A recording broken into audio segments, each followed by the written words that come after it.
Mobile marketing fundamentals. Mobile marketing is a promotional operation that endorses services and products through devices like tablets and smartphones.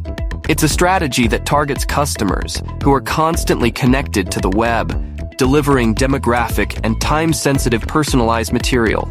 Mobile marketing can involve advertising through text messages, multimedia messaging service, app or game adverts, mobile sites, installed applications utilizing notifications, and even QR codes. It's not just about demographics, but also about user behavior like snacking, when users peek at content for a short amount of time.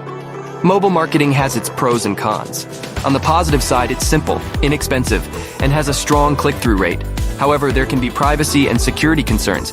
It can potentially increase the customer's expenses, and a poor strategy can fail to capture the user's attention. There are various types of mobile marketing. These include marketing for phone applications, advertisements on games, QR codes, phone banner advertisements, Bluetooth or proximity advertising, and the most common, SMS advertising. To effectively use mobile marketing, your site, advertising material, and promotions must all be mobile-friendly. This includes having a mobile-optimized site and content. Use forms on your site and emails to engage individuals and grow your SMS and email databases. Remember, the key to successful mobile marketing is to be where the consumers are and capture their interest. Mobile marketing fundamentals.